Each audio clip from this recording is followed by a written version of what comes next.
Hello lovely people! Welcome to our vlog. I promise that I will upload a video or a vlog every week. And I have been thinking for the past few days what would be my next vlog. And during my quiet time, it's always on my mind how I badly miss Philippines. So I ended up sharing to you all what are the top 10 that I miss about Philippines.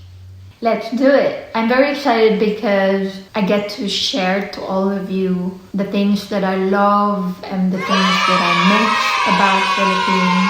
It's always fun in the Philippines. So, top 10 sa akin ng transportation kasi na-miss ko yung sumakay ng tricycle, na-miss ko yung sumakay ng jeepney. And jeepney is isa sa mga culture ng Pilipino or that we are proud of. It's the public transportation. And I just love the idea of jeepneys. Kung magbayad na bayad po, palihog ko.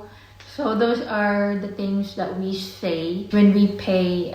Lumaki po ako na may jeepneys. And lumaki po akong mag-tricycle. And wala kasing jeepney or tricycle dito sa Norway. Yung nakikita mo yung mga mukha nila, kung anong ginagawa nila sa car, or sa jeepney, it feels home. And that's what I miss. Isa yun sa mga pride ng Pilipino. Siguro magugulat kayo, or top 9 ko is parlor. Hindi ko alam kasi every time na umuwi ako ng Pilipinas, I always get to fix my hair and it's really affordable sa Pilipinas. And I miss the feeling that you get your nails clean or experience the luxury of getting your hair all the treatment that it needs.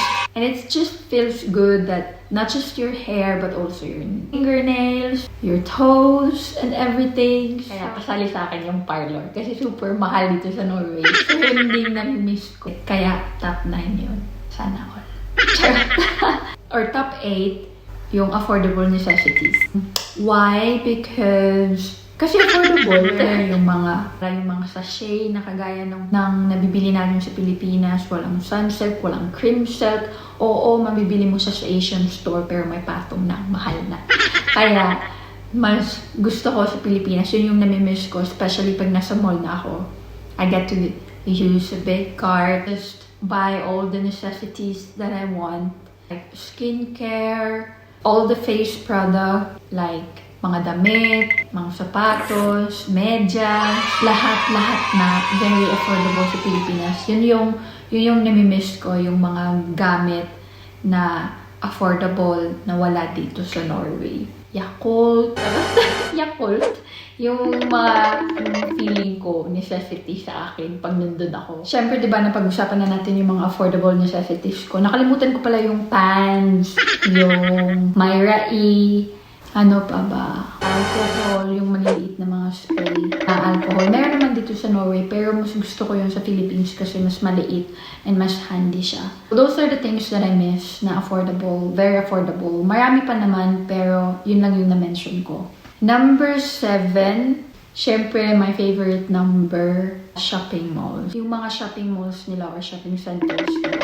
Mga 2 floors lang or 3 floors. Doon sa Pilipinas, we have like more than 3. Maybe 5 max.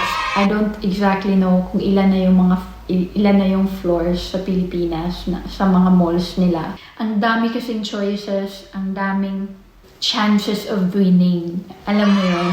O diba, parang loto lang. Charot. And maraming mga restaurants, fast foods, and everything. Tsaka, mas nakaka-enjoy yung napapalibutan ka talaga na so much good. And number 6, I am really certain na yung Christmas spirit and New Year celebration sa Pilipinas. That's what I really miss. September pa lang, we all have the decorations na nakinig na tayo ng mga Christmas songs. Dito sa Norway, nag-start sila mga November. May mga ibang shops na nag-start na din sila ng decorate earlier. But they find it really weird na gusto nila na December kasi nahahabaan sila sa celebration. Christmas is time of giving and a time even more positive even more grateful. And that's what I love and I miss about the Christmas celebration and New Year's celebration in the Philippines. May mga paputok everywhere. Nagkakaraoke, yung kumakain until midnight na kinabukasan. Pagka kinabukasan, pupunta sa dagat, maligo kasama ang buong pamilya, kakain ng lechon, and lahat. Those stuff, yun yung na-miss ko sa Pilipinas. So, alam nyo yun, there's something special sa celebration ng Christmas sa Pilipinas. And so, lovely people, we are on our top 5 and I'm really excited for this because kasi ang top 5 ko po ay street foods. Ewan ko, pero siguro sa germs, kaya masarap ang street foods. Wala, hindi naman, malinis naman yung sa Pilipinas, syempre. Pero, yung feeling na nagkakamay ka, pagkatapos i-barbecue lahat ng pagkain, super sarap. Wala kasing street foods masyado dito sa Norway. Or actually wala. Yung nagba-barbecue talaga sa loob ng restaurant. Pero yung sa atin na talagang yung with all the smoke and tapos lahat ng mga different restaurant tsaka franchise ng barbecue nandyan sa labas ng school or ng hospital or anywhere, you can find street foods. And yung Betamax or dugo sa amin, yung tinae or chicken intestines, yung hotdog na i-barbecue, yung pulang hotdog na i-barbecue, yung chorizo na i-barbecue, yung chicken, lahat, ang dami na masarap. Tsaka yung puso, yung matamis na kanin. Sabi ni Papa, masarap daw yun. Yun yung nakakataba. At yung nakakataba sa kasi kanin nga. Tsaka yung iba pang street foods na mangga na may bagoong or mangga na may asin, yung santol, banana Q, yung kamote Q. Lagi ko yung hinahawak yung banana Q tsaka yung Sprite or juice. Kasi minsan nagugutom ako, kahit nasa mall ako, kumakain ako. O kaya, siomai, so lahat yun. Na-miss ko talaga sa Pilipinas. Especially nga, yung street foods. Kasi nga, nagkakamay lang ako. And I love the feeling na nagkakamay. Especially pag may food. Tsaka yun, yung top 4 ko naman, my favorite, isa din sa mga favorite ko, fast foods. Especially Jollibee. Wala kasing Jollibee dito. Kaya, unang-unang restaurant, pag umuwi talaga ako, punta tayo sa Jollibee. Gusto ko yung Shanghai nila, yung spaghetti, yung spicy chicken, yung pie, lahat na mahal ko pa rin ang Jollibee kahit may chicken towel, charot. Ano naman yun, where I just heard about it, but pwedeng magkamali lahat ng tao. And we have a forgiving God, we need to forgive. We ought to forgive other people so that our sins will be forgiven. So, diba, naka-insert. So, Mang Inasal, ay, hindi naman siguro fast food ang Mang Inasal. Ewan ko. Grenade, Shakey's, ano pa ba? Tita's Cafe sa amin, masarap din yun. Fast foods, ano din yung mga Dunkin' Donuts, na-miss ko din yun. Meron kasing McDonald's dito sa Norway, ang walang meal na may rice or chicken joy. Or chicken mac. Chicken nuggets meron. So, yung mga bagay na yun, kaya yung McDonald's, hindi ko masyado siyang namimiss. Kasi, meron naman dito sa Norway kahit walang chicken. Especially Jollibee.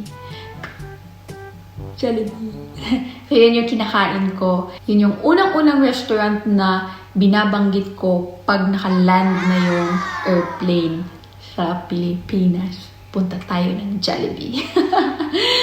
So, hindi pa ako nagsasawa sa Jollibee. Yung pangatlo naman po, yung food. Ang daming food na na-miss ko sa Pilipinas. Lechon, na kinakain sa Christmas or sa New Year. Yung sisig, grabe. Na-miss ko yun. Yung mga luto ni Mama, yung mga dabong sa Pilipinas, yung mga tortang talong, yung corned beef, yung breakfast food talaga, tsaka yung hotdog, tsaka yung luto ni ate na recipe ng ate ko.